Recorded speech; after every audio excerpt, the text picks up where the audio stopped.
The Westwood One Podcast Network.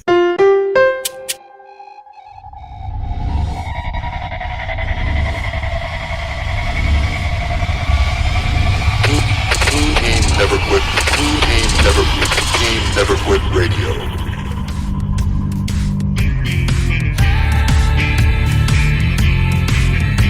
You ever think about quitting?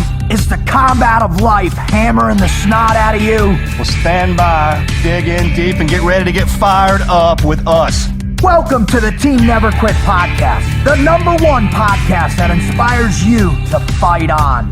I'm your host, David Rutherford, here with Mr. Never Quit himself, Marcus Luttrell. Our mission is to help you embrace the suck of life, to teach you the values of working your ass off, and to interview the most hard-charging people on planet Earth. We know life is hard. It's time for you to suck it up, Buttercup, and let us teach you to persevere in every environment imaginable by sharing real-world lessons learned by those who never quit.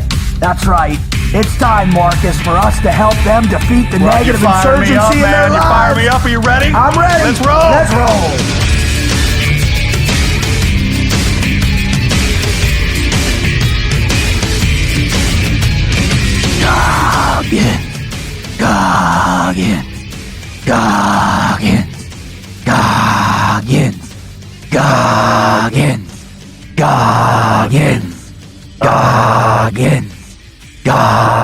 Deli Goggins. Deli Goggins. Deli Goggins.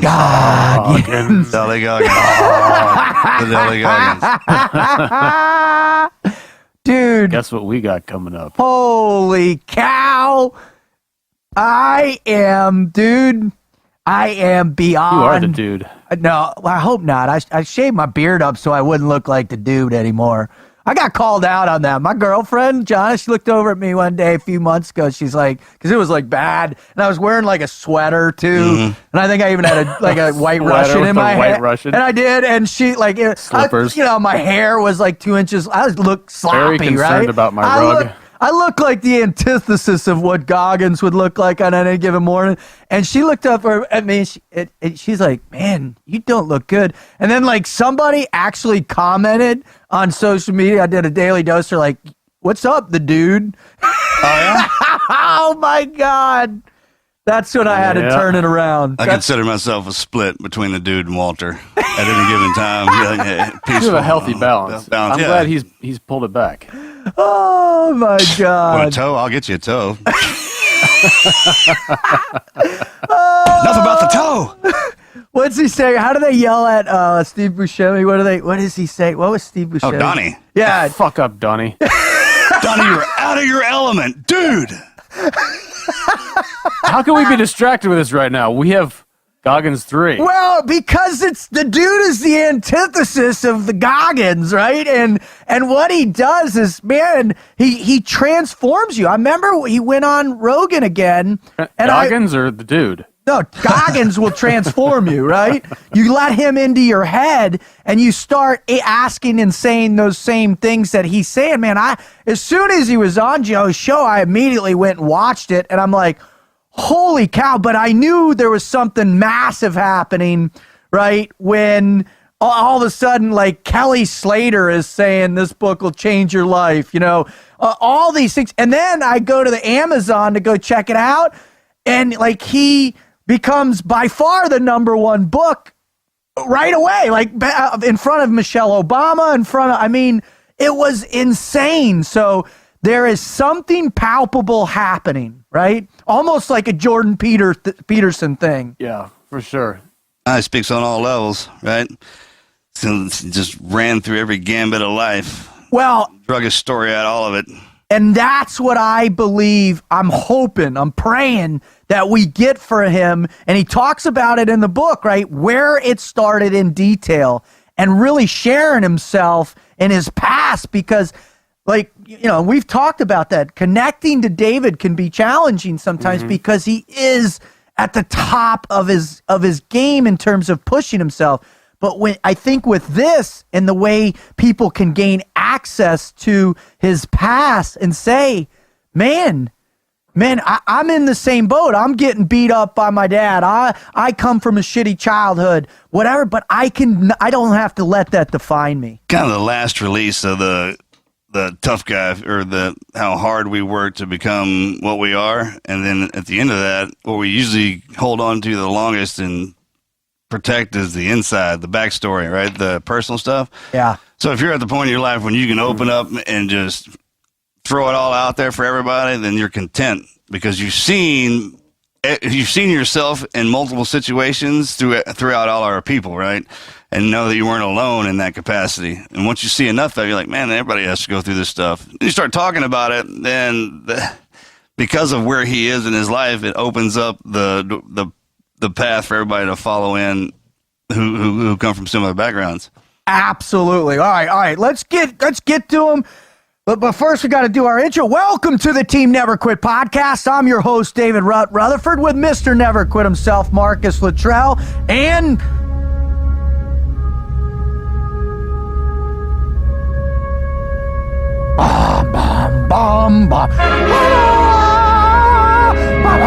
Beautiful.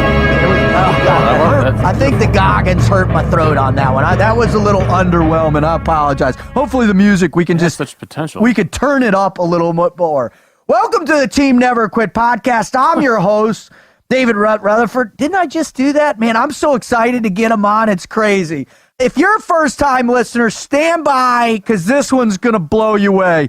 Because once you do part 3, then you're going to have to go back to part 1 and part 2, man. And we've got the whole series for you, the evolution of Goggins, right? We want to give a shout-out and a thank you to be a part of the Westwood One Podcast Network. Thanks, y'all. We are super stoked to be a part of your stable. And we also would like to give a new shout to one of our new sponsors, Calm.com. Guess what? Hey, New Year's coming up, y'all. And it's a magical time when you set some ambitious goals. But here's the deal. How many of you give up after 2 weeks? Let me tell you how 2019 is going to be different for you, right? 2019 is all about you being mindful and focused on achieving your goals. Well, that's exactly what Calm.com can help you do. We're excited to partner with Calm.com, which is the #1 app to help you meditate, sleep, and relax. Practices like meditation and prioritizing sleep can leave you feeling more rested, so you have the energy to go out and achieve your goals. Now, just head over to calm.com/TNQP and you'll get 25% off a Calm Premium subscription, which includes hundreds of hours of programming that are everything from guided meditations on issues like anxiety, stress, focus, and including our new meditation for each and every day called the Daily Calm. This is the perfect guide to help you in building your new meditation habits. There are also these epic sleep stories. Now, these are sleep bedtime stories for adults, right? And they're designed to help you relax before you doze off. You can head over to the lavender fields of France with Stephen Fry, or explore New Zealand with Jerome Flynn from Game of Thrones. Man, that dude's voice in my head is about the coolest thing in the world. Although when I'm watching him, man, it's dragons flying out of the air, right, gents? All right, now here it is. For a limited time, Team Never Quit podcast listeners get 25% off a Calm Premium subscription at calm.com/TNQP. That's TNQP. That's calm.com/TNQP. Get unlimited access to all of Calm's content today at calm.com/TNQP. Give yourself the gift of Calm this New Year's. Seriously, it will change your life. All right, if you want to find out more about what it is we do, please visit our website at tnqpodcast.com, where you can find all of our shows, little write-ups on all the people. You can find our merchandise, merch, by the way. We got some cool new stuff. Cool new shirts. Gears in. Gears in. Best part of checking on board a place, right? Gear issue. Oh, so good. We want you to take the few pennies rattling around your bank account after Christmas and invest in something worthwhile on our website. Totally. Absolute. All right. And if you want to download, if you can download the show there, you can listen, but we're also on Apple Podcasts, iTunes, Castbox, streaming on Spotify, Stitcher, and every other podcast platform. Simply go into your search, type in Team Never, and we should pop right up there, Team Never Quit Podcast. Go ahead and subscribe on any app or your phone. And man, you can have us. More importantly, you can have Goggins rattling around in your brain mile after mile. If you want to follow us in the meantime to see our shenanigans, to see our a little bit less impressive pathways in life, you can follow us. The self-deprecation has begun, right? You can follow the show at TNQ Podcast, the team at Team Never Quit, Marcus at Marcus Luttrell, Wizard at The Wizard TNQ, and me at Team Frog Logic. Now, Wizard, normally we'd read a bio, brother, but It's a man that almost needs no introduction. he's getting there. Let's just mention the book real quick, because that's the new thing here. And Yeah, we have to introduce ourselves. We don't have to introduce guys. Yeah. Hi, my name's David. there's a part on the back, I think, if we just read some of the excerpt here, it talks a lot about, for the people who've been living in a cave Okay. for, well, the past decade. His new book is called Can't Hurt Me, Master Your Mind and Defy the Odds. On the back, the description reads, for David Goggins, childhood was a nightmare. Poverty, prejudice, and physical abuse colored his days and haunted his nights. But through self-discipline, mental toughness, and hard work, Goggins transformed himself from a depressed, overweight young man with no future into an armed forces icon and one of the world's top endurance athletes. The only man in history to complete the elite training known as Navy SEAL training, Army Ranger training, and then Air Force Tactical Air Controller training. He went on to set records in numerous endurance events, inspiring Outside Magazine to name him the fittest real man in America. Wow, that's heavy, dude. Nice. Yeah, that's awesome. Not a bad title. That's a pretty good title, man. I dig those that. muscles work. They do, right? Oh, man. Well, Operational frame. well, I can't wait a second longer. Gents, let's bring the man, the myth, the legend on. Goggins.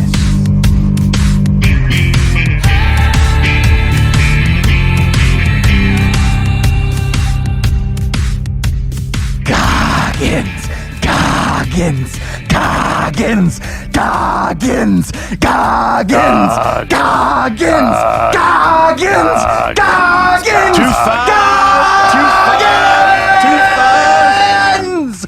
Marcus, I swear to the Lord Jesus Christ that there is a bolt of lightning that rips through the corners of the universe. From the universe into my heart, into my mind. It splitters it into an infinite amount of pieces and then comes smashing together like the Big Bang Theory. When I start to think about our brother, man, and what he's doing with his life and how many millions of lives he's changing. No, it gets to the point now that anytime he pops into my head or somebody says his name to me, I immediately go to, like that part. I'm like, I know right now he's in pain and pushing himself something. What the hell am I doing? I need to get out of this bathtub. You know what I mean? When someone brings his name up, it's like that call. Like I automatically know he's doing something, right? He's out there, and yeah, it's the funniest thing, man, to watch how. Man, we were kids when we started all this. Children, young whippersnappers. Well, I don't want to delay anymore. I've been chomping at the bit since you texted him a few days ago. And man, ladies and gentlemen, boys and girls, children of all ages, welcome to the Team Never Quit podcast, Mr. David Goggins. Hey, man, I can't thank you enough for having me back on, guys. It's always a great honor. Thank you. Thank you. It's Sir David, right? Yeah, Sir David. Sir David Goggins. Sir David Goggins. Oh, David, the fact that you took time out of your busy schedule and obviously we are so excited for you and so happy for you and your success. and we really appreciate you coming on. There's no doubt that by far your two shows, Goggins Part 1 and Goggins Part 2, are our biggest, best, most listened to shows by far, and that you're back on with us for a third, man. It is it's just I'm just smiling, man. I'm just so happy. Trick. Yeah, right. Hat trick. 3, right? 3, yeah. That's what you. Did you play hockey? You didn't play hockey, did you? All Big right. fan though. All right. So you know the deal. You know how we do this. We gotta get warmed up for the Mad Minute. We've gotta shoot the most interesting, phenomenal questions you've ever experienced. You know, we're gonna bring questions that no other interview has ever brought you so far, including ourselves. So are you ready to get started, my brother? I am ready. All right, here we go. Marcus, fire away. All right, brother. One place if you could run over and over again. Oh, great. Where's that? It would be Death Valley, for sure. There's something about the desert, isn't there? Oh, yeah. There's something very, very creepy and also very peaceful about the desert, man. It's nuts. Dude. Is that the one place where you're running where your mind is thinking about the same place that you're at? Oh, yeah. Taught me how to do that, because I do that now. Thanks. It's definitely a nutty place out there, man. I remember being the first time I ever started running, like, you know, in the teams you could actually do something other than lift, right? Was when out at Nyland when I was an instructor. When that happened. And I, you know, after a long day, we'd be out setting up on a siphon or wherever. And then I'd just go for 5, 6, 7, 10-mile run, you know, and the beauty of it, the rawness of it, the desert doesn't play. There's no, you know, the purity of its barrenness, of its desolation is palpable. 100%, man. I couldn't say any better than what you just did right there. 100%. Awesome. All right, Wizard. All right, here we go. Who would win in a fight to the death? Goggins 2008 or Goggins 2018? Whoa. And why? Ooh, for sure, 100% Goggins 2008. Oh! Didn't see that coming. Why? Man, Goggins 2008 was dealing with some, I was fighting the whole world. Back then, at that time in my life, man, I was still in the SEAL teams, and man, I had a different kind of mentality. I was on the hunt. I was on the hunt for the most disgusting, despicable, hardest crucible on the planet Earth. And that's where I started becoming, you know, I started getting just like a different reputation within the SEAL teams because people just didn't understand my mentality. Mm-hmm. And I was just on the hunt for the baddest shit ever created at that time in my life. So 2008 Goggins was a bad man, but 2018 Goggins is he's smarter. He might be able to take him just because of the smarts, but pure on animalisticness, man, it's 2008 Goggins. My dad would always say, "Old age and experience will whip your ass every time." So, hey, bro, 8. That's when I rolled out. That's when I got tossed into the book world. Everything shifted in 08, I think, didn't it? It's a big shift, dude, yeah, for me too, for sure. I got married to my ex. That was hell. All right. Yeah. If you could create the most insane race in the world, because I'm sure people are approaching you all the time, hey, create us a race. What would that race look like and where would it be? It would probably be out in the desert. It'd be out in the desert or else in the Arctic somewhere, either extreme hot or extreme cold. And it would have to have something with carrying something like a percentage of your body weight for so long, along with every so many miles, doing so many push-ups, pull-ups, sit-ups, rope climbs. It would almost be a hell week into a race. But as an individual, no teamwork. No team. No help. That's right. No teamwork. No one helping you. No one motivating you. You against the obstacles, and the obstacles is yourself. Yeah. So it's like a miniature hell week against yourself, where you race this crazy course, but it's like a hell week though. The Goggins Challenge, right? I can see it now, baby. You incorporate Operation Red Wing into your race. Trophy it'll be a big bronze bust of you with Red Wings coming off the back of it. Yeah, right. As you run from the base It comes that'd be, down in the middle of it as you're going through the elevation And for your 300 miles, before your final 100, you got to fight John Jones or something, right? Right. Yeah, throwing a fight in there with a fresh fighter. or somebody's coming in. Yeah, somebody's chasing you down. Right? Totally. Every time you get busted, you got to take a shoe off or you lose something. Every time they see you. To increase the pain. No. I love it. All right, you're up, buddy. All right, brother. If you could change your name to anything, what would it be? Man, you know what? That's one question. It's David Goggins, man. I mean, it's hard. Let me see. I have to say, just that is a hard question. Like, I love my name. We love your name. Maybe John J. John J. John J. I like that. John J. Here's a funny, for all the people out there that are looking for, the transcendental enlightenment through meditation, right? Sitting in the lotus position, trying to see through the third eye. What does Goggins meditation look like?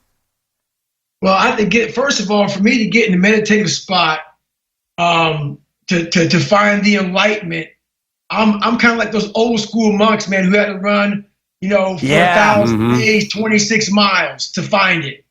So my meditative spot, I can't find it just by sitting in the room in that meditative position.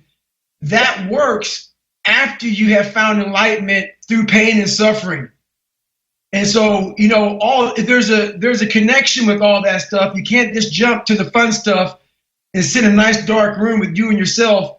You have to know yourself before you can sit in with yourself. And you don't know yourself until you put yourself through the crucible of life. Amen. That right there, that's the T-shirt. I'm writing that down. Oh my God, man, that's brilliant. And it's every major psychologist, philosopher, theologian since the dawn of time has been preaching that. But somehow in the modern era, we've forgotten that's required, right? I mean, it's crazy. Right.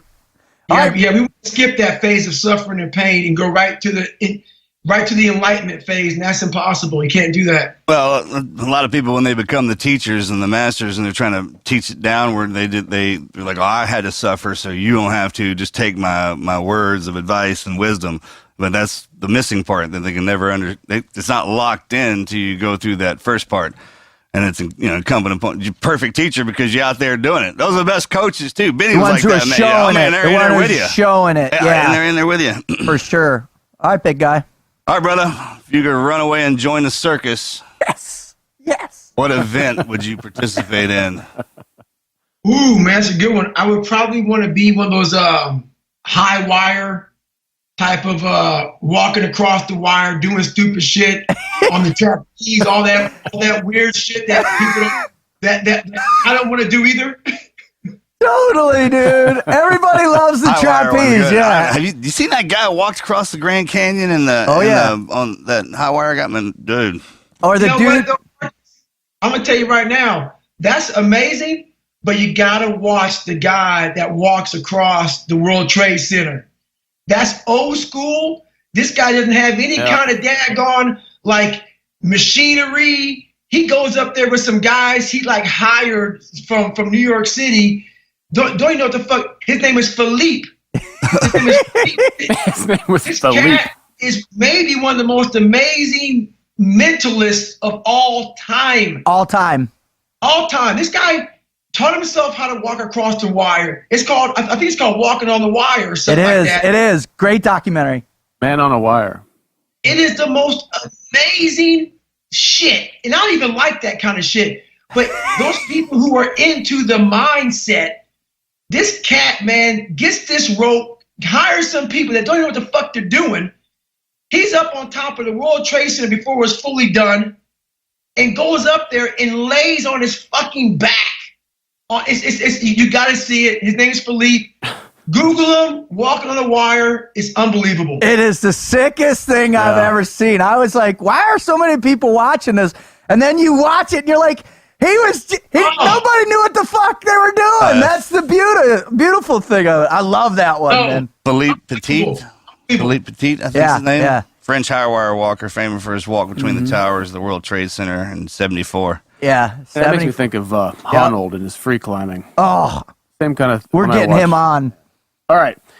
If you could travel backward in time to 2001 and give yourself a piece of advice, what would it be? This is 2 parts. What would it be? And then additionally, if you could call yourself in 2030 and ask yourself one question, what would it be?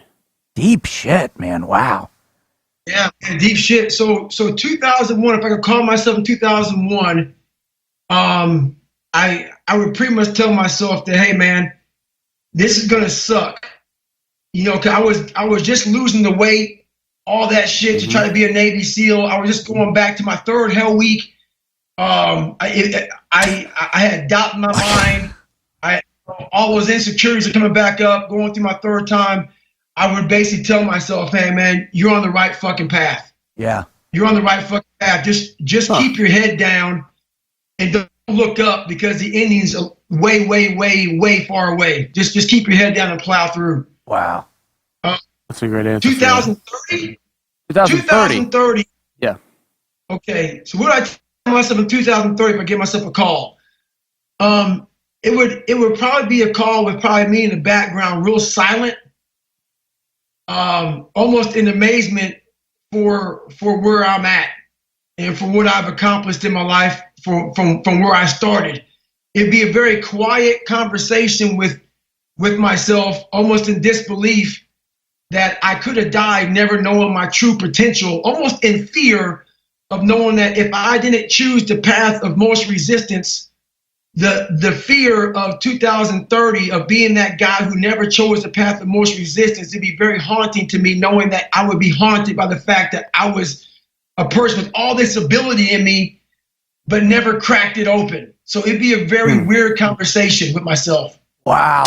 Well, Here's the problem with that is you're harder on yourself than anybody, so you know damn good and well when you called yourself, he would just sit there.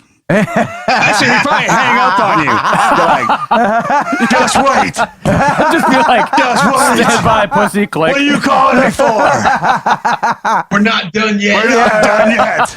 dude, if I could talk to myself back in 2001, I'd say, hey, don't be late for muster. And in like 2030, I'd be like, hey, dude, did you forget your keys?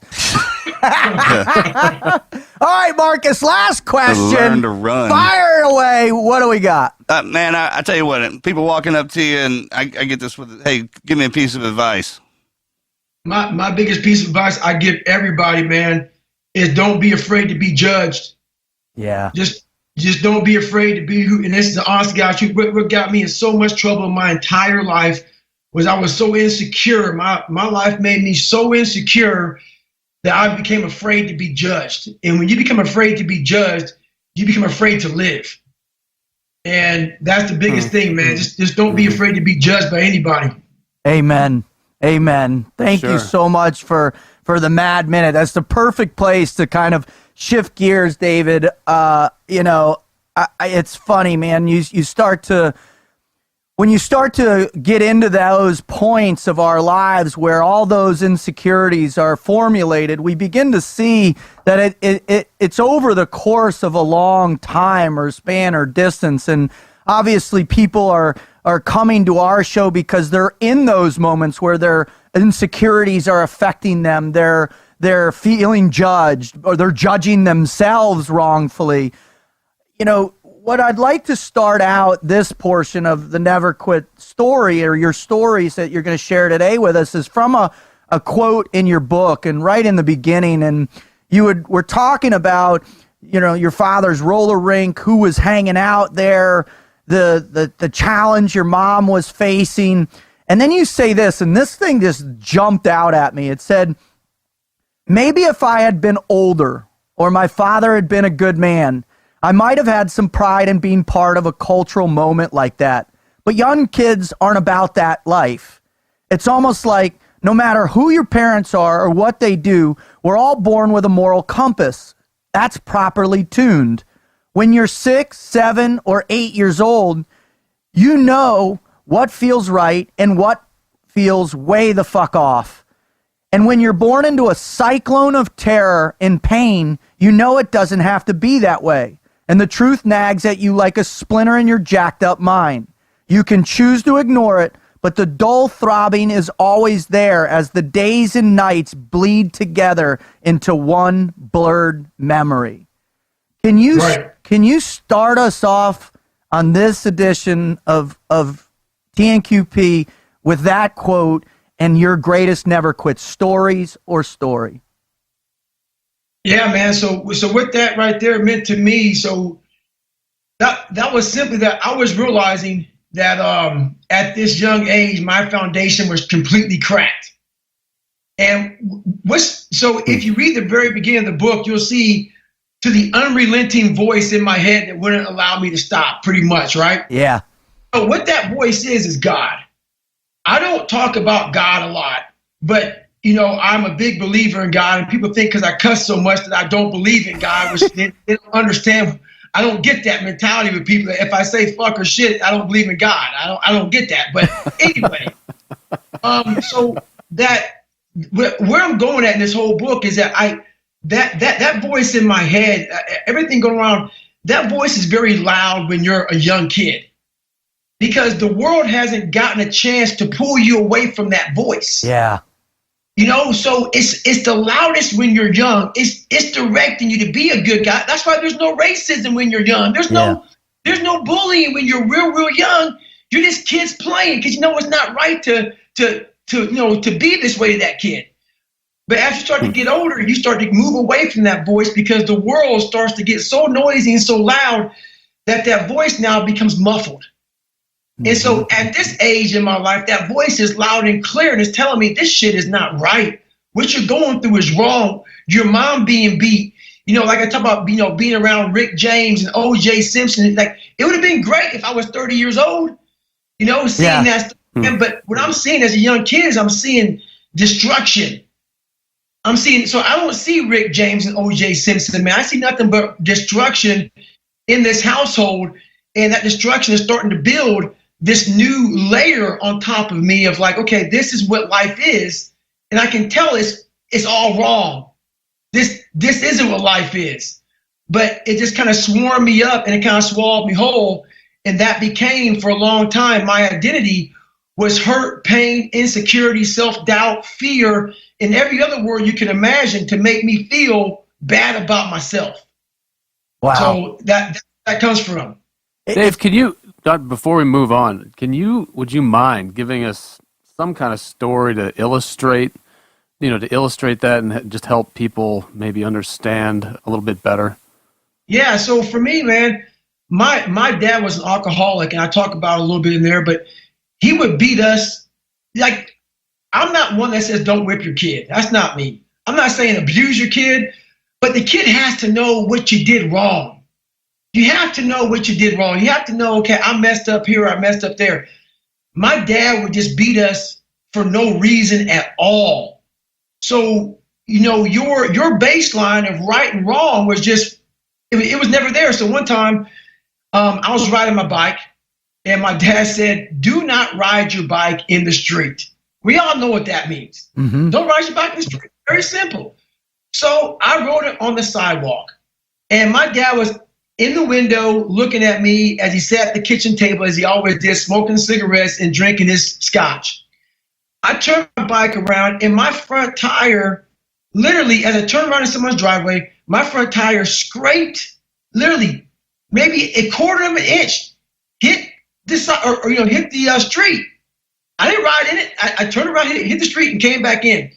My dad whipped me so bad I couldn't go to school for 4 days. Holy shit! And so he beat me so bad, my mom had to write a letter to school saying, hey, David's sick. And I wasn't sick. I was bruised from my neck to my ankles. And so you don't understand what's going on. And one time, I talk about in the book, my dad beat my mom so bad, he knocked her out and just drug her down the stairs by her hair. Or just because my mom questioned him, not like talk back to him and say, hey, just question him. So that's kind of the environment we lived in. My mom lived in it for 17 years. I lived in it for 8, and my brother did for 12, but he lived in it on and off because my brother was different than me. I went with my mother. he stayed with my father, and because he wanted that acceptance from my father.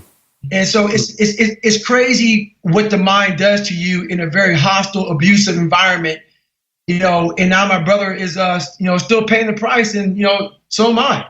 Yeah, that's unbelievable. When I want to talk about this voice in your head and it being God, because I think this is a huge thing for people, right? If we can anchor our pain in the fact that it's part of our pathway, it's God's great gift to us. And you talk about it in a bunch of different interviews.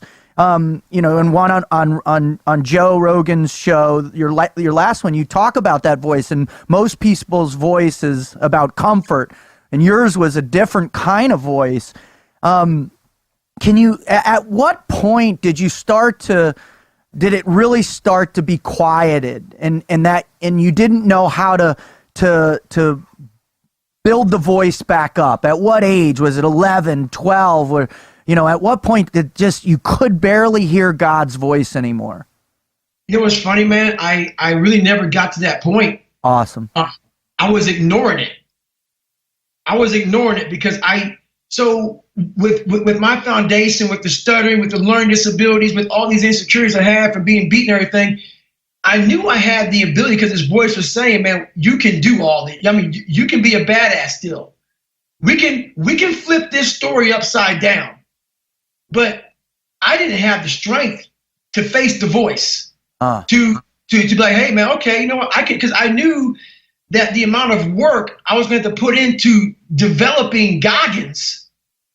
David Goggins was a punk, as I talked about a long time ago with us on the show. Yeah. Mm-hmm. The strength that it was going to take to develop Goggins, and also, I wanted people to like me. That's all I wanted. When you come from a world of not being liked or loved, or not even know what love is, you want to be loved and liked more than anything in the world. Yeah. So you do anything to get that. But that voice was saying, man, you might not be liked and loved when you go this way. And I was like, man, that's all I want. I never had it.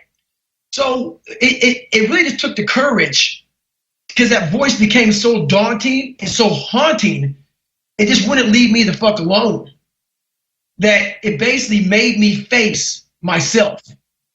And that's what it got louder. It didn't get quieter on me. It just got louder.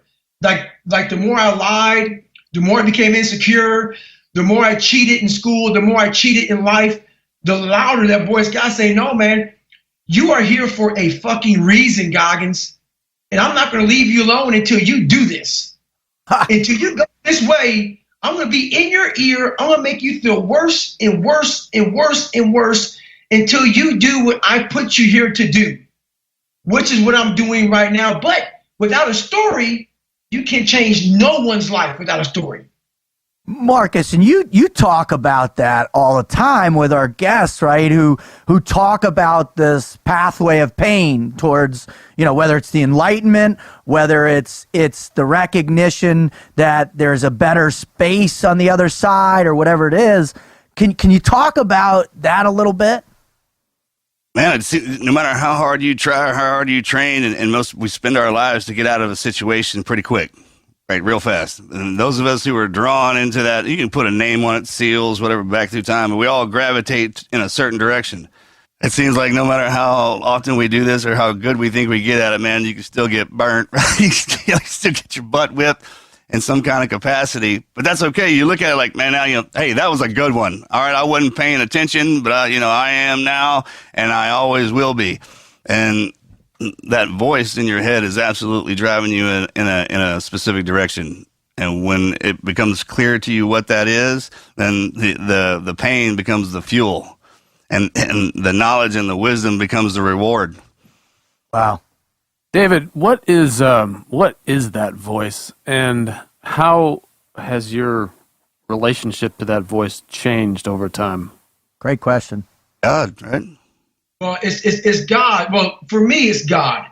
I'm not here to judge anybody. I don't care if you believe in God or you don't believe in God. I'm not here to say that. For me, it's God. And it's basically, it's an orchestra. it is that voice that we all have, whether you believe in God or not. You have that voice. Some of us get very far away from it because we start to take the path that we want to take versus the path that we are supposed to take. So then the more you do what you want to do, the more that voice becomes muffled, to the point where that voice becomes silent, and people wonder why they become so lost in the world, because you have no direction, you have no guidance. You're only guiding yourself, and when you guide yourself, you are truly lost in life. And this isn't about God or anything else. This is just about, man, we are here for a reason. If you don't believe you're here for a purpose, you have lost the war. You have to believe that everyone here is for a purpose. And so Amen. For me, that voice has guided me to exactly where I'm at today. So what was your second question about that one? I wanted to know how your relationship with that voice has changed. But just before that, to clarify, so you actually literally believe that that voice is an external element that is communicating with you? I know, and see, this was crazy about it, man. And until you've lived a life like I have, we all have a story. There's no reason why I should be where I'm at today. No reason. I literally might be, and this is honest to God's truth. I hate to say this. People say, "Oh, don't say this by yourself." I might be one of the biggest underdogs in the history of underdogs. And I'm not saying there's a lot of people who have no arms, no legs, stuff like that, who have cancer. I'm not talking about that realm. I'm talking about a human body form that I have, being able to do things. My mind was mush. It was literally mush. And I have to tell myself this, and I'm very misunderstood a lot, which is why I share my story. And if you listen to that voice and you're willing to put the armor on your mind every day and go to war with yourself, what comes out the other end is truly amazing. So I got a chance to live it and know what the voice is. A lot of people haven't experienced what I experienced, so they have a lot of doubt. And I might have doubt too if I didn't experience what's on the other side of suffering. That's the thing about it, man. A lot of us blame God or whatever for, this kid has AIDS, my dad died, my mom died, I'm suffering. So, my priest or pastor stole money from the church, so it's all God's fault. Man, we are really missing the point of the test of life. We are missing that there has to be a trial ground. And I'm not trying to go there right now. I'm just telling you what I experienced through life. And if I saw it any other way besides a trial ground, I would be a fat, dumb, insecure guy at 43 years old, having never gotten to the other side of this fucked up journey of life that we all experience. We have to turn all these negatives into fuel for positives, and that's what the journey is. That's what it's all about, finding the flip side of all the negative. So now with the voice I have in my head, I don't question it. I don't talk back to it. I just say, look, man, whatever.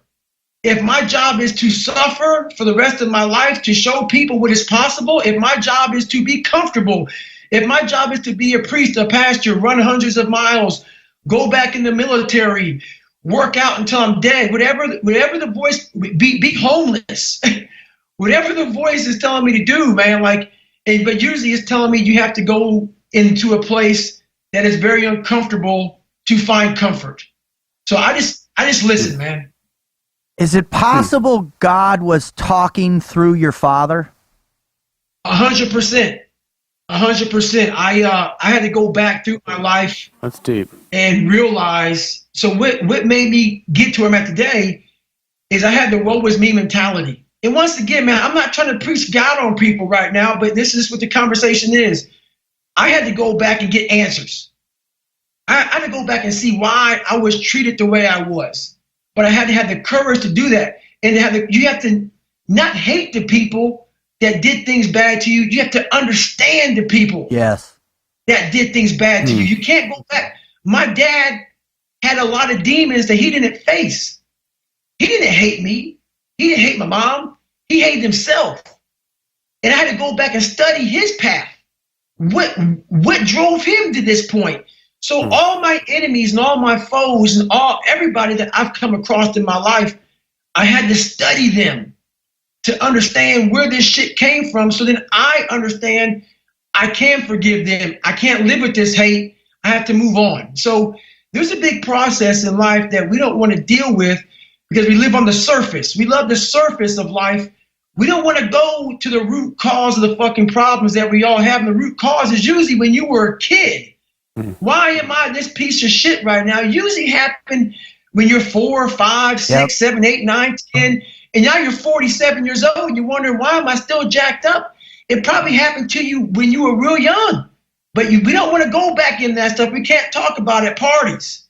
You want me on that wall. Leave me on that wall. You need Goggins on your psychological wall kicking you in your ass, right? Yeah, that's exactly how I did it, man. I turned back and I was like, okay, why? Let's examine exactly why these had to go down the way it did. And I was like, man, if every piece of life is a training ground, even right when you come in and you're born, right, just trying to survive, the first test you're thrown at is breathing. And then after that, it keeps kind of escalating up the path. And our children are the next version of us. So if your old man's whipping on you, he's beating on himself. He just, there's whatever reason's going on in there. And if you realize that what's happening is like, all right, man, obviously there's something going on behind that, and that's the reason I'm taking it as hard as I am for some ridiculous stuff like a tire halfway into the street or misspelling a word, right? And that's the lesson, and that's the test. And if you make it through that part, you've graduated that part of your training, and you learn from it. And you definitely don't have to push it down. Like, I can never beat myself up. People always did that. I wouldn't do that to the next version of myself. Mm-hmm. I'd understand. And that's when you have the ability to take yourself back to the age, right? Always put yourself into the situation of that person and see what's going down, and try and think about both sides of it. Always do that, man. And don't look at it as something that you have to take every single day. That moment lasted for that moment, so it's over. Then you push past it. You made it through it.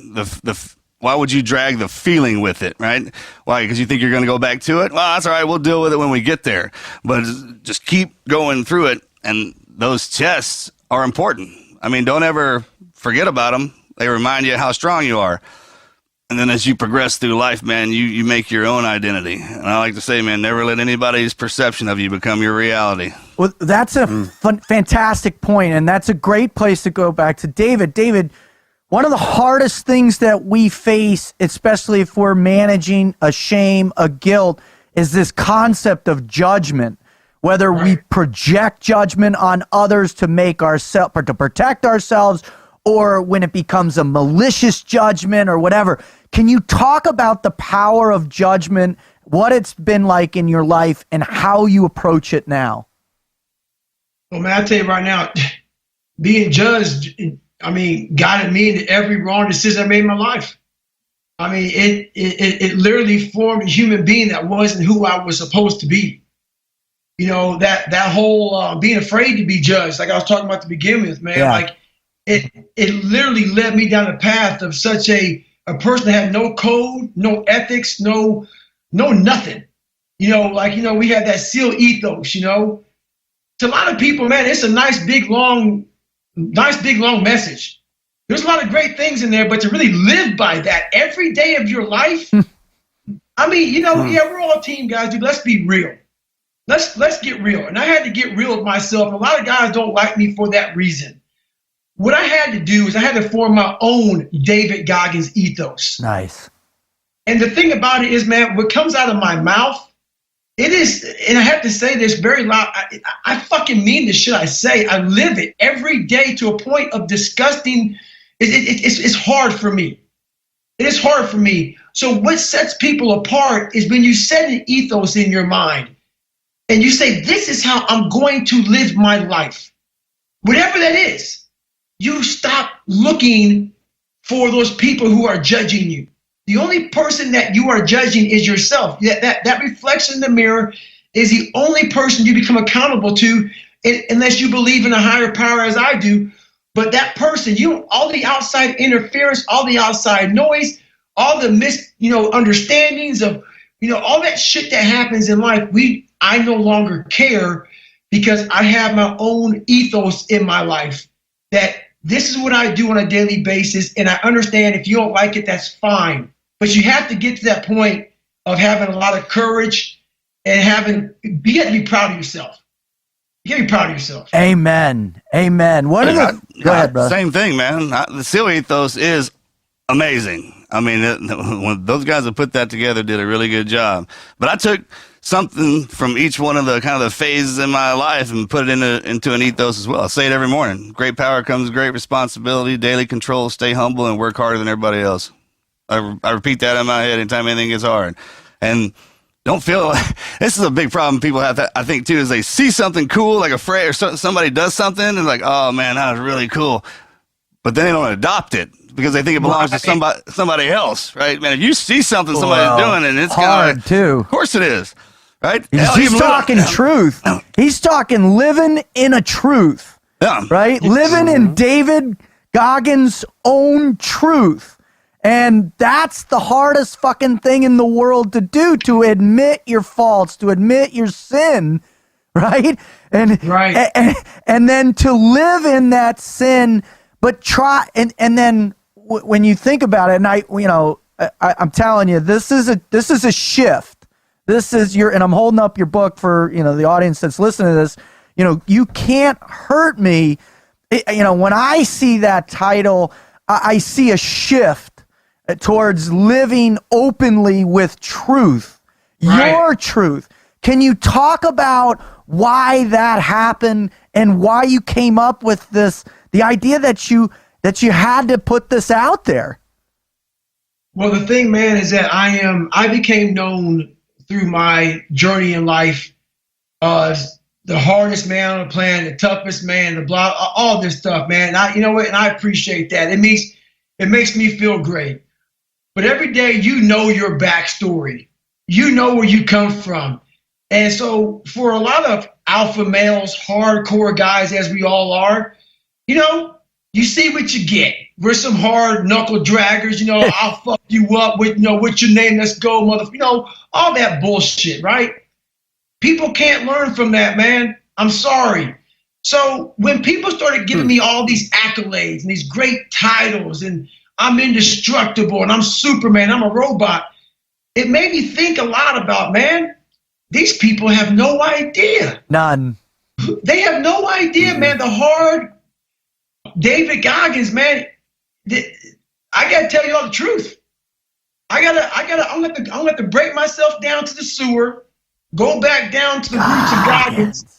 That's right. Goggins. That guy was made. It used to be just David, just Dave. I wasn't even David, just Dave. So, I wanted to share my life with people for a simple fact of the matter is there's a lot of people who put people above, like, oh my God, I could never do that. I can never be this. I can never be that. We put people on a pedestal and we make them, we can never reach them. We can never reach them. So many people said that about me. I can never be where you're at. I can never do what you do. I can never do this. So I had to show them the power of the human mind. The power of the human mind, that you can be given a ball of shit. You can be given, and I hate to say it, you can shine a turd. You can shine a fucking turd. I love it. I hate to say it, man. All these people out here who say you can't shine a turd, they don't fucking know, brother. So you can. So that book's about, I had to break myself down to nothing. I had to go back to all the scars in my mind that life gave me to show people human potential. Human potential is within us all, but it's not within us all if we continue to fix our lives on a surface level. Like, for instance, my last year and a half, 2 years of being a SEAL, they sent me down to fucking Great Lakes. I was all jacked up. My health was all messed up. I'm down in Great Lakes teaching these guys how to, getting them ready to be Navy or go to BUD/S.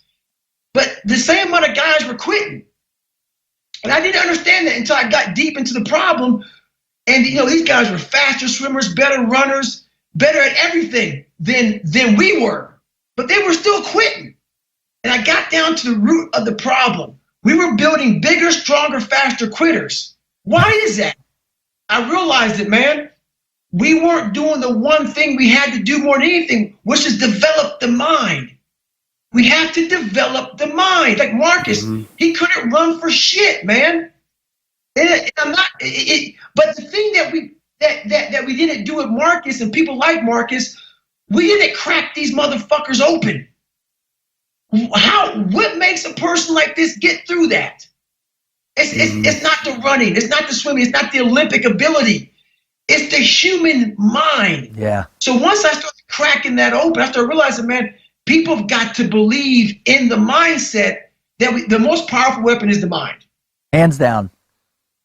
But we don't use it enough. It's too noisy in this world. We don't use it. So it falls by the wayside. Your brain isn't a muscle. It's not a muscle, but you have to train it as one. If you stop doing pull-ups, pull-ups become hard. If you stop running, running becomes hard. If you stop mentally challenging your mind, you become soft. And so that's what it's all about. I love it. Yeah, brother. Hey, man, you're not a turd, right? Some of us were born into shit, right? We're covered in it, and most of our lives when we're coming up, we look like one. But the harder you go, man, that stuff's falling off of you. You realize what was covered underneath it.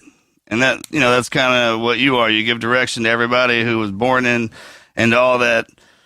It ain't easy. That's how God, hey man, that's how he tests us, right? If you're truly going to be what we know you are, man, those aren't, you're just not born and everything's going to be good. And that's how it works, bro. It's the test, right? And the harder you grind and the more pressure when they put on you in that vice and they just squeeze you, that diamond in that rough, that diamond stone.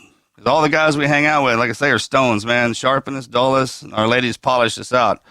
So, man, that's what's crazy about all this, guys. And I think one message that they need to know is all these people listening is they have no idea how much we all want to quit. I mean, I think that's the thing about it, man.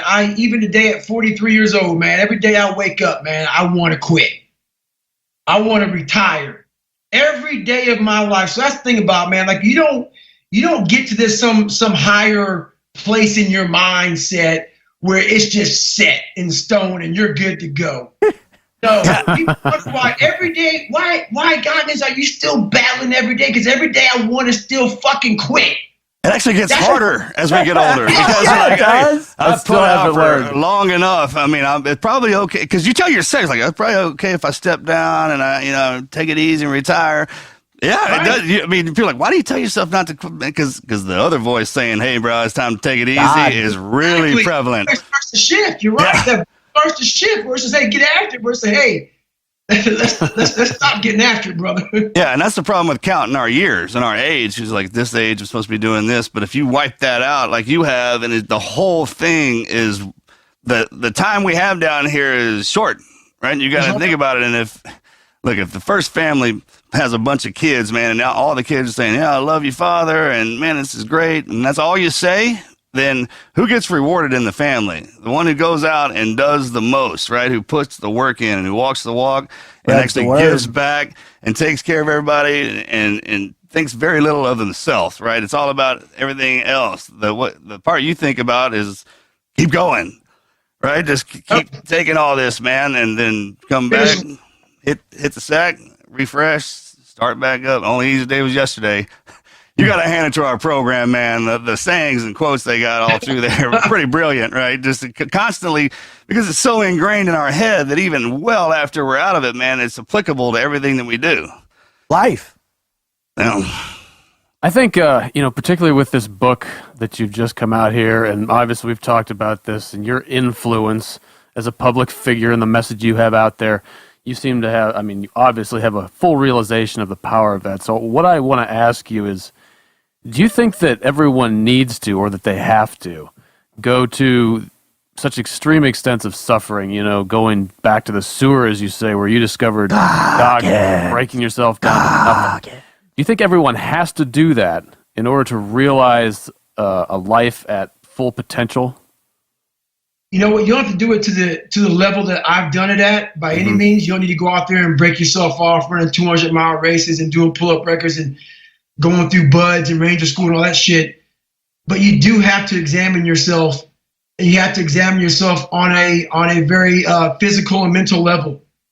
It is very important to push yourself to a point where you want to quit very badly, and examine yourself there for long. Instead of quitting in that moment, examine yourself. And that moment is not one or two moments throughout life. It has to be. It's not every day. Doesn't need to be every day, but it needs to be periodically. You need to tap into what you're capable of, and you have to also. Everyone must go back to the beginning. Yes. Everyone has to do that, because everyone has a story, and if you think for 1 second you got away clean, you're fucking lying to yourself. No one gets away clean. There's just people who hide it better than others. That's all it is. Some people are able to hide amongst people better than others. So one thing, you must challenge yourself physically, mentally as much as possible. Not to my level, but everyone must go back through and do a live autopsy on themselves to see what is going on with inside themselves and how they came up. I think it depends on the reward you want. I mean, Now you're talking. Now you're talking. Like you put the pressure in, like you said, and that will chip off a piece, and you will get to that level. And I think the levels are infinite. Right? Well, just keep on going. How close to God do you want to get? Clarity, right? Exactly. How close to God do you want to get? You know. Well, if you want to go there, man, you're looking at damn near death, my friend. Well, you put yourself hard. Well, bro, all you got to do is look at John, Peter, Paul. They all walked to their deaths. That's right. I mean, you can't get any more hard or ultra or suffering than that, right? I mean, it is the pathway to salvation. Period. And it always has been throughout history. And I think what we're seeing today now with philosophers and people like the modern philosophy that's evolving out of David, and other people like him that are bringing a new way, an old order of thinking to a new way of experiencing it, right? Sure. Right. Awesome. David, throughout the book, you issue various challenges. And so one of the ones that just absolutely jumped out to me was challenge 9. And this is the first paragraph. Uncommon. Yeah, this is how it starts. This one's for the unusual motherfuckers in the world. A lot of people think that once they reach a certain level of status, respect, or success, that they've made it in life. I'm here to tell you that you always have to find more. Greatness is not something that if you meet it once, it stays with you forever. That shit evaporates like a flash of oil in a hot pan. Can you talk about challenge 9 a little bit for us? Yeah, man. So after I realized, coming from my weak self to my stronger self, I started realizing, man, my God, man, the human potential is damn near endless. If you're willing to push yourself and your body, mind, and soul and spirit and everything else can come together as one, man, you are on a crazy journey. So that's what I started realizing in my life. So the uncommon chapter there, chapter 9, and that challenge there, I'm basically saying this, man. You can't ever have, like, let's say you wanted to make $4 or $5 million, you wanted to be this successful person and whatnot, man. That shit evaporates, man. You don't ever arrive, and you've arrived and you stay there. You are being hunted. You are being hunted on a daily basis. Your refrigerator can never be full. Like, no matter how much you've achieved, no matter how much you've done in your life, if you're wanting to be an uncommon person, and there's very few uncommon people, and those uncommon people are the people who a lot of us hate to be around, who don't, because they are a constant reminder of what we're not. Yes. They're a constant reminder of how hard we're not pushing, how hard we're not grinding, how much we're taking. Oh, you know what? I don't feel good today. I want to take a day off. That uncommon person is spitting up fucking hawkers as he's running. And he's running by you as you took your day off because you're a little under the fucking weather. And like I put in the book, it's not for everybody. It's not for everybody. But when you want to be uncommon, your life is not balanced anymore. your center of universe is off kilter a little bit. Your shit is not wired the same as everybody else's. You have chosen is the word. Yeah. You've chosen to be an exceptional human being, maybe a human being that is titled and misunderstood for a lot of the right reasons, the reasons that you're looking for. So that is that title of uncommon amongst uncommon. That's the chapter 9 that I go into. But to be that every day of your life is great sacrifice upon yourself and your family. Amen. Because your family has to realize David may not be around a lot. And they have to realize, hey, this guy is searching for something that a lot of us don't even want to tap onto, but they have to respect the fact that you're an unusual motherfucker. And that's okay. So that's all that right there. But it takes great sacrifice and great dedication to oneself. But the key word there is self-discipline. The self-discipline you must have is beyond anything I've ever seen in the SEAL teams even. It goes way beyond all of that. Yeah. There's no brotherhood out there, man. It's you against your fucking self every day because no one else wants to do that shit. Well, that's the toughest part about getting into a sport where there's a champ or in the team environment, because you're only better than the guy you beat.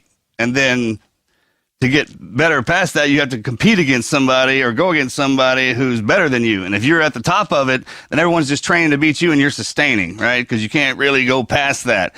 And the unique capacity at which you do in your sport, man, is it's against yourself. The best was you yesterday. And then hey, when you get up, you push past it. And you're right.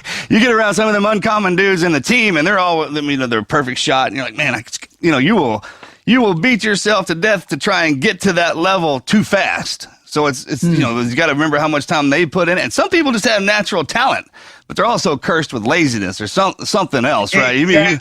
We had some of them guys, man. One in particular, I'm talking about. He was good at everything, right? Yes, but just sir. the laziest, man, and that's the love of the opposites.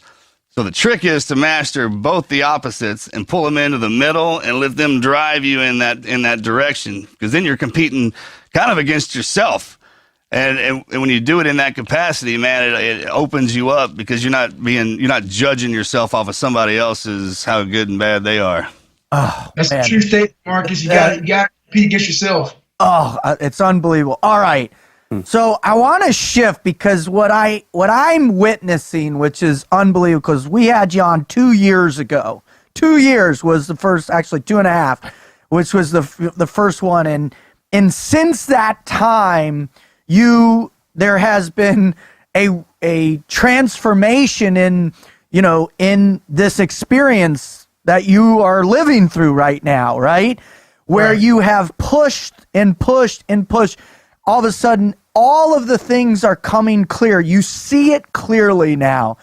Well, what's interesting to me, and you talked about it right at the beginning of your most recent interview again with Joe Rogan, was you like, man, I had to get fired up to come on to the show.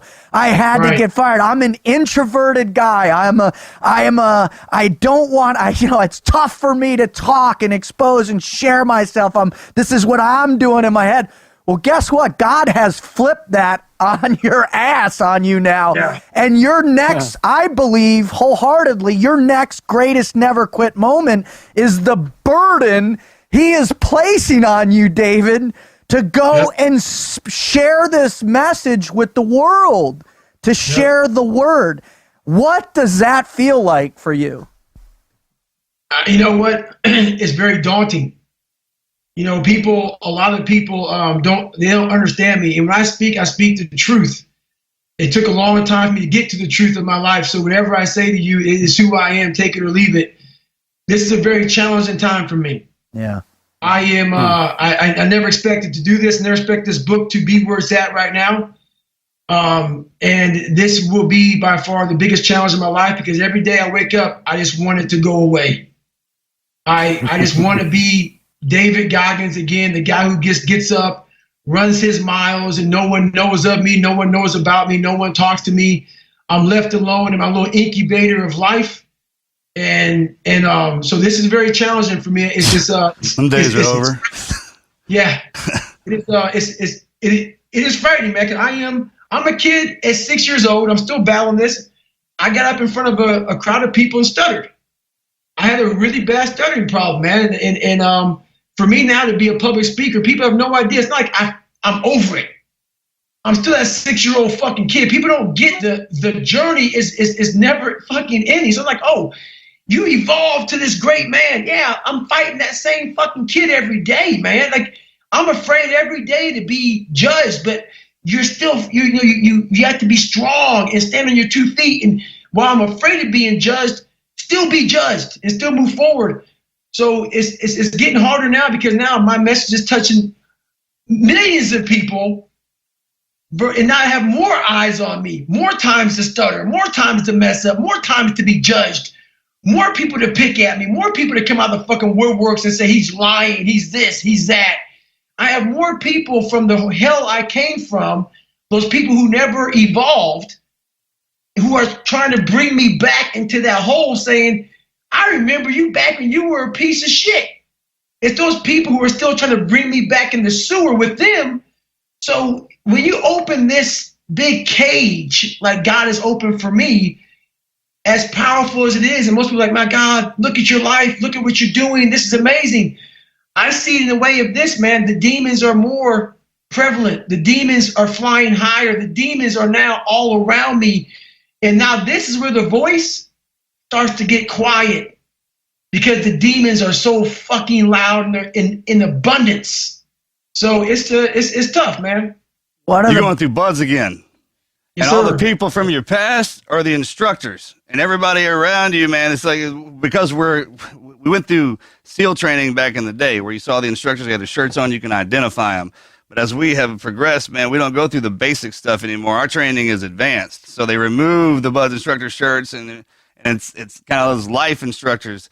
And the problem is man, you threw out your service record in front of all the instructors to show them how badass you were. And it's like announcing that the first day of training, right? And you know who had to go through that? Mojo. Remember, when every day he was getting it because I had already been through there.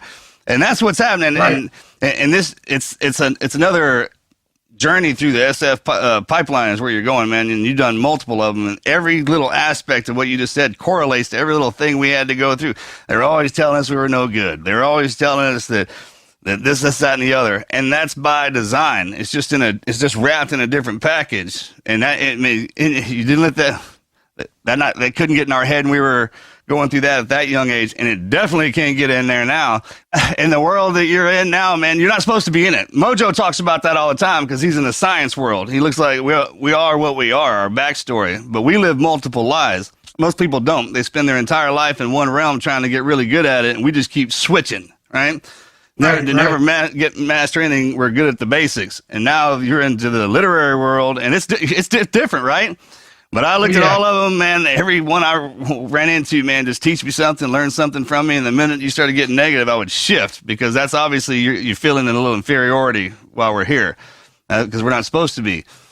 But, man, soak all that up because after this, imagine there's going to be a movie being made after you. And that's going to, you get Denzel. What's up? He needs to get in shape, though. I'm out of shape right now, man. That life, I mean, because we're always together, and then obviously I want the guy in Luke Cage to do it. That's who I want to play. Oh, yeah. Hell yeah, that's the only one who can do it. Or for Terry. Sure. Yeah, right? Oh, my from God. Expendables and Friday. Love that guy. Oh, man. All right, David. Man, can you talk about how do you specifically, day in and day out, make God's voice louder? Well, I have to, honestly, God, there's so many people who talk so much shit and don't do it.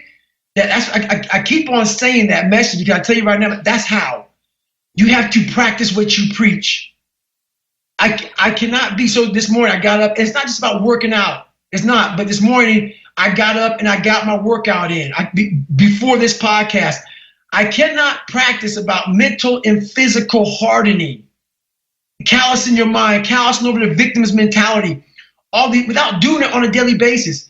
How that voice gets louder and louder and louder is you keep on practicing what you preach.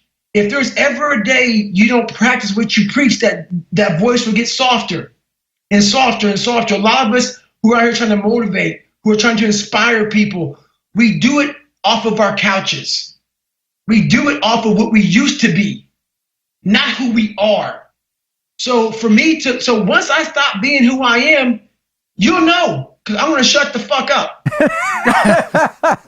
Because I'm no longer living that shit every day. You're like, hey, what happened to Goggins? Oh, Goggins must have fully retired. Because I never see him on a podcast. I never see him doing shit. There's no more books. There's no more interviews. There's no more speaking engagements. Because why?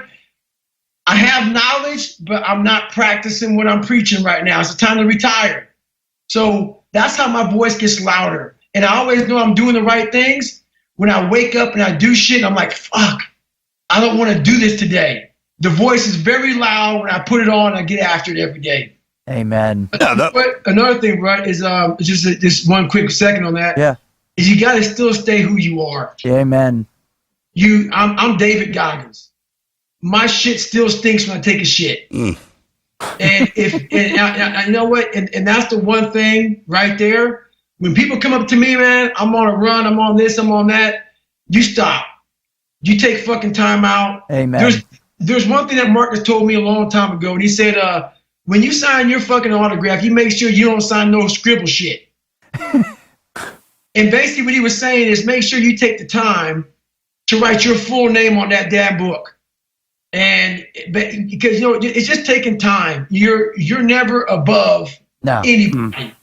You are, no matter how high you get, no matter where you get, no matter what's going on in your mind, God is putting a constant reminder, hey, I will smack the shit out your ass real quick and right back where you came from. That 6-year-old boy.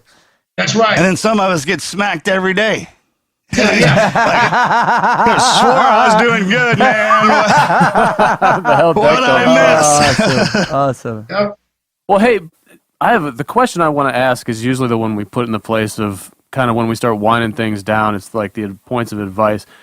I want to ask you guys if you have another question you want to put in there before we get to that.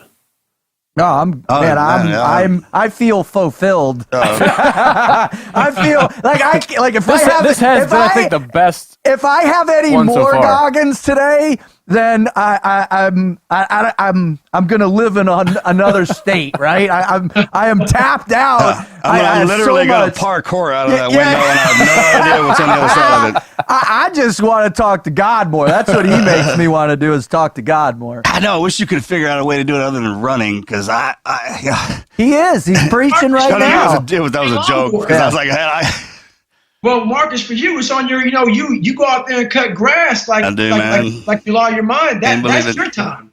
Yeah. That's your time. No one's out there. It's you alone, man, for acres and acres and hours and hours and hours, man. Trust me, I know why you do that shit. Me against the machine. I told Melly, man, I was like, hey, when I die, I want to see how many people it takes to do what I did out here. Yeah. That's right. Peace. Well, all right. So to get on this question, I almost hesitate to ask it because it is kind of cliched, or you've probably heard this 1,000 times, but the reason why I'm asking is because, in my opinion, it's one of the most helpful things for a person to hear.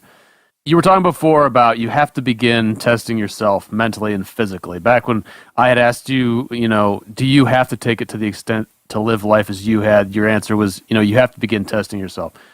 What are the first steps that you can, you can put out right now to the people who are going to hear this? So if that person chooses to, what can you do to help give them those first steps to put their feet on a path that is moving forwards towards discovering that, realizing a life at full potential?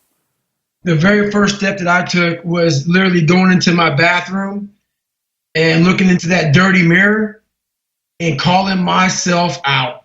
Yeah. Whatever life did to me, whatever people who bullied me, whatever my dad, my mom, whatever I did to me, no one was coming back to save David Goggins. I had to realize that, okay, man, this is my rucksack of shit. And now I got to carry this mug a long fucking way. And I got to start emptying it out. And it starts right here in this accountability mirror. I call it my book. And it's just about you against you now. and ain't nobody coming back to save you. God's up there, but God's gonna look at you smiling and saying, what the fuck are you made of? That's what's gonna happen. That's how I look at my relationship with God. What are you made of? Let me see now. You're gonna be fine. It's gonna hurt. You're not gonna want to do it. You're gonna cry. You're gonna suffer. It's gonna be horrible. But it starts in that accountability mirror of, if you're fat, you cannot say anything besides that you're fat. If you're lazy, if you're a liar, if you're a cheater, if you're on drugs, if you're whatever you are, you must look in that mirror and be brutally honest with yourself and call yourself out for what you are and what you're not. And put sticky notes up on there about what needs to be changed. And every day of your life from now on moving forward, it starts with that accountability mirror about how am I going to change my life for the better. JT used to do that too back in the day. Write all his goals out on his mirror, because we know what we look like, right? And you're standing in front of the goals of the man that's in the mirror, right? And at the bottom of it, work harder than everybody else. And when you hit one of those goals, you erase it and write the next one right in there, right? And just imagine doing that with the truth. I'm a liar. I'm a cheat. It's not fun, man. Somebody walking in and seeing that on the mirror and be like, hey, what the hell? David. One second. I would like to try to get step 2. Like a person hears that first step, you get that brutally honest truth. You look at what you are. Where are they going next? Can we have the next step? Well, the next step now is you got to now start fixing one of those problems. So for me, I had so many damn problems, man. I still have them today. It's about facing. So let's say you're fat. Mm-hmm. What has caused you to eat too? So now you got to investigate this. A lot of people just don't have an eating disorder. A lot of people eat for comfort. A lot of people eat for depression. A lot of people eat because of their childhood, whatever. You got to now see, why the fuck am I depressed? Why am I here? So you got to do I call it the live autopsy in my book and figure out what my problem is. People want to say, well, I need to work out more and stop eating so much. Yeah, that's how you fix that. But if you don't fix the damn root cause of the problem, which is usually a mental problem, you are off somewhere in your mind. Somewhere made you insecure or not happy. Something in there has caused you to be this way, and you're compensating it by eating too much damn food. You lost pride in yourself. You lost confidence in yourself. It's all these things. So it's never as easy as, I need to go to the fucking gym, hit the weights, and stop eating less. That may solve it for a second, but is it a permanent fix? I'm about doing permanent fixes so then you can move on. So it starts there. It starts one step at a time. It also starts with me. I lose 106 pounds in 3 months, less than 3 months. I couldn't take on that 106 pounds. Be proud of the small steps that you take along the journeys. So don't be like, oh my God, I only lost 5 pounds in 8 days or 20 days. No, be like, hey, I lost 5 fucking pounds. Be proud of the fact that you're moving forward and not moving back. So, so that's step 2. Small victories. Yeah, right. 160. Yeah. Start at 1, right? 1 pound. I would do that too after I learned that from you, man. After my surgeries and would have to go back. I would just try to stand up for the day, right? And then lay back, that was a good workout. Walk to the mailbox, come back, well, that was a good workout. It was hard. Then down for a couple of days till I could do 1, right? And then as soon as you work till you see that 1 pound dropped off and celebrate it. Say, all right, I am absolutely on the right path. I know what I'm doing here. And then when that second one comes in, and all it takes is for somebody to be like, hey, man, did you lose some weight or something? That's right. When you get that one, when someone else notices that you're putting some work in, it sets in, and then it'll perpetuate that. That's why it's incumbent to have people around you that love you and notice you, not just see you. Absolutely. Very true. David, I think that the number one place that people can absolutely learn the pathway from you is in your new book, Can't Hurt Me, right? Step 3, step 4, all the different challenges. I'm looking forward to finishing this. What is next for you? What's coming? Where can people find the book? Where can people follow? And what's next for you? So they can follow me at David Goggins. I'm on social media, Instagram, Facebook, Twitter, at David Goggins. Also, the book is on Amazon. You have the audio book. The audio book is very inventive, man. I have it's an audio book / podcast / it's radio show. It's I decided to self-publish. Awesome. So, Good for you. I turned down $300,000, man, because they wanted to take my idea and kind of, just do different things with it, man. And the biggest trophy I have isn't the money. It's what you're holding right there. It's that book. It's what I overcame. It's what I'm still overcoming. And there's not a price tag on that, man. So you can get that on Amazon, hardcover, softcover, audiobook, ebook, all that's on Amazon. And what's next for me, man, is, once again, I'm still listening to the voice in my head. And right now it's telling me, hey, man, you got to continue sharing your message.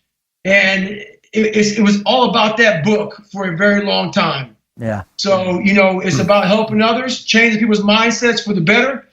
And that's where I'm at right now. But continue to grind on myself, because if I don't grind myself, my message is diluted.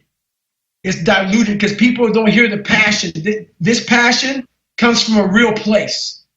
It comes from a very earned place. So I can't just speak like everybody else. Hey, everybody, how you doing? I'm David. No, man, you speak with so much fire.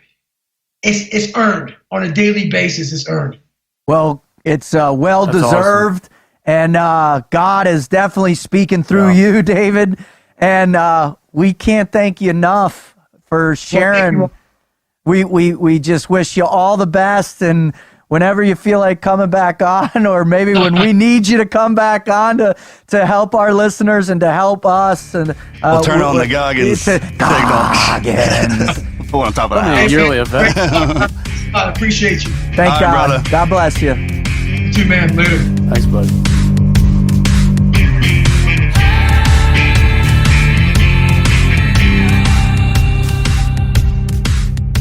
Bro, 2 years ago, we had that man on, and that was a different man that we heard today. What do you notice about him that's changed? It's like he's turned into a wise man. Yeah, exactly. We were on Fox and Friends a little while ago, man, and he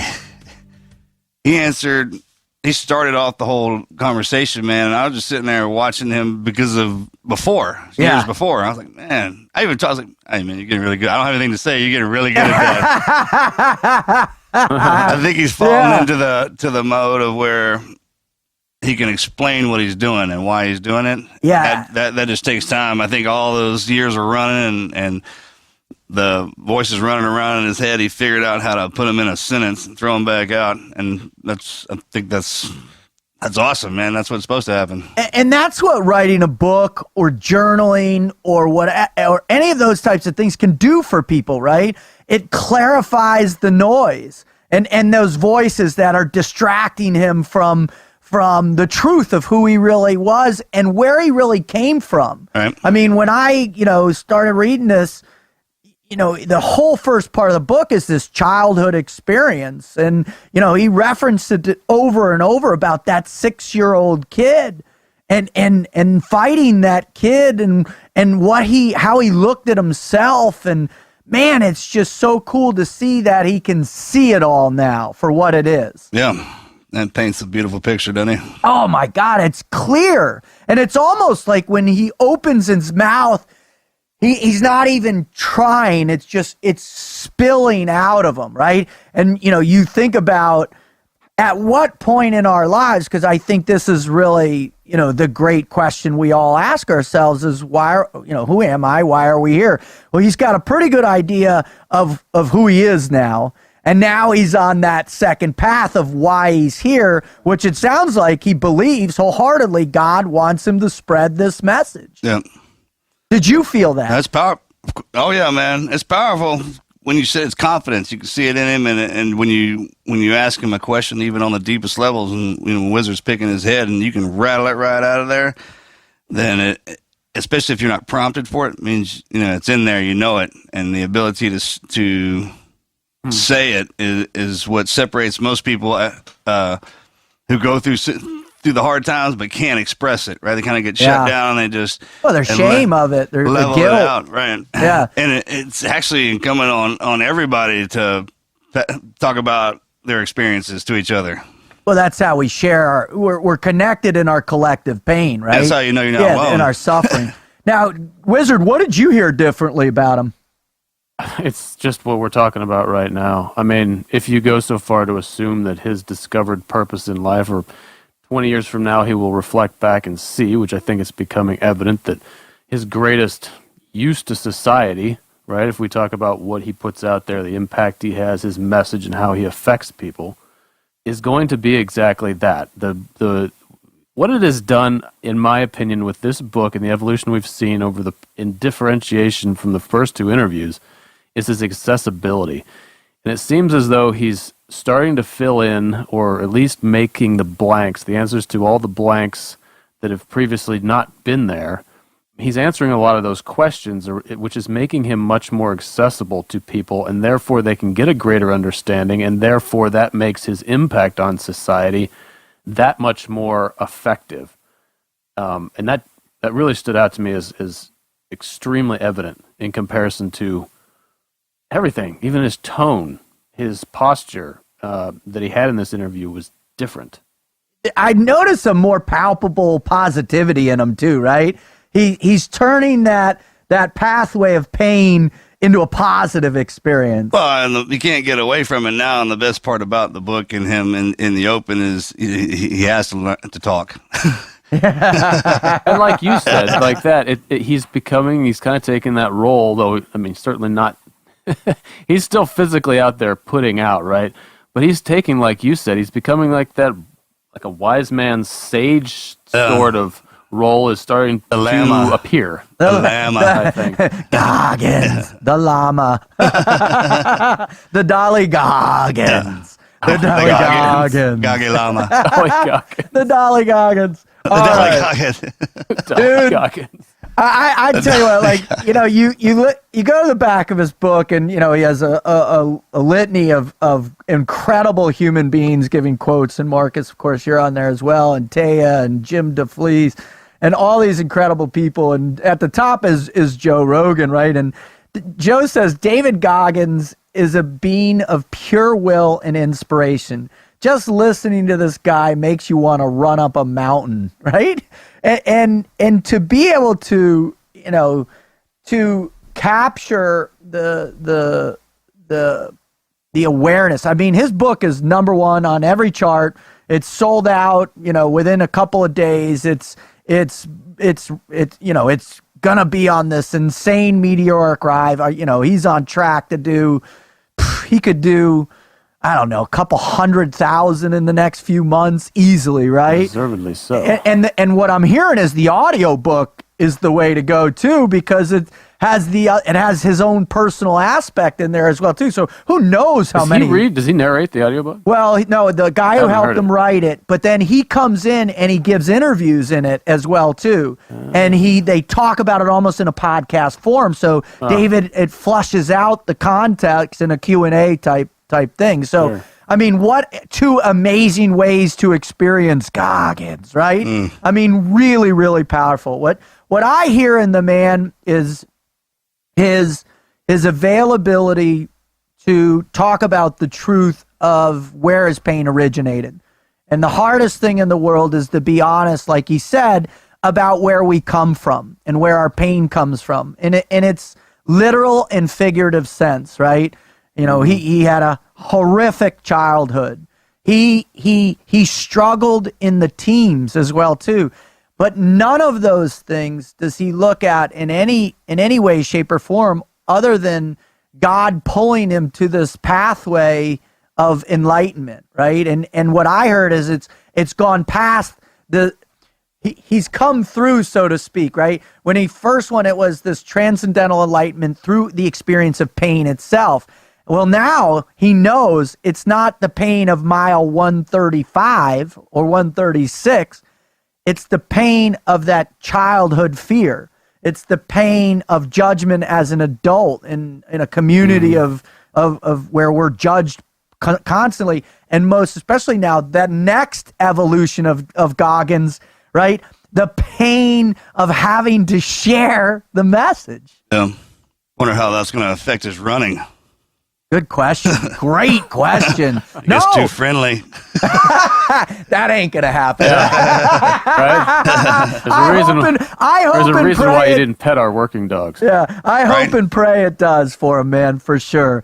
Well, wow. If you are a first-time listener, thank you for showing up. That was Goggins, part 3, and I honestly, you can't get much better access to somebody who preaches what they live and lives what they preach, and is also within the same context a pathway for you, the listener, to discover the never quit mindset. If you're coming back, man, this, for all those people that used to write in and say, hey, man, I listen to the Goggins show every day I wake up. Now they're going to have a third Goggins show, right?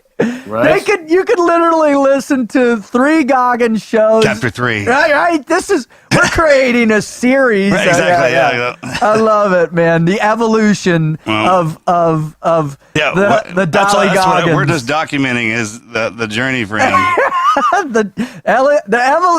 We'll call it the evolution of the Dolly Goggins. Yearly event. We're the reporters for Goggins. This week in the news. I love it. This year. All right.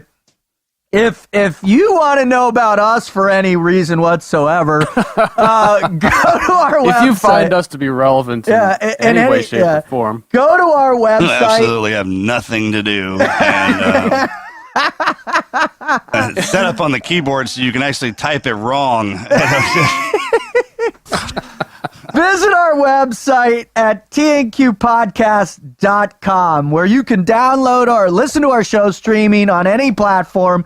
You can also listen to us on Apple Podcasts, iTunes, CastBox, streaming on Spotify, Stitcher, any place you can download or listen to a podcast. We're there.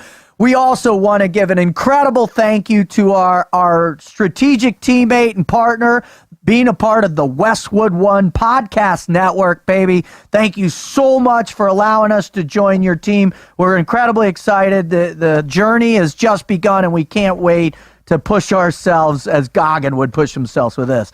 Now, what we want to do is just thank one of our sponsors, man. And this guy's Whoop. We're so excited to have them a part of us. Whoop is the human performance company that transforms how athletes understand their body and unlocks their inner potential. Designed for the 24-hour performance lifestyle, Whoop has built a system across hardware, analytics, and community used by the most elite athletes in the world to positively change behavior through actionable recommendations. The Whoop Strap 2.0 provides teams and individuals with a continuous and personalized understanding of recovery, strain, and sleep. Studies demonstrate Whoop can reduce injuries, prevent overtraining, improve performance, and improve performance. Join the best athletes in the world and learn more by visiting whoop.com. Now, gents, all of us in here recognize the power of monitoring the details of our performance, right? I mean, Marcus, we learned about it in 18 Delta. What about heart rate and everything else? Oh, pulse rate, pulse pressure. It's amazing how far the technology's come back from the day when it was 2 fingers on the throat. Your old carotid, right? Right, and watching the old wrist there to around the chest. And now it has all that encompassed because a lot of stuff you couldn't wear while you were asleep or in the water or anything else. So every generation that comes out of that tells you more and gives more.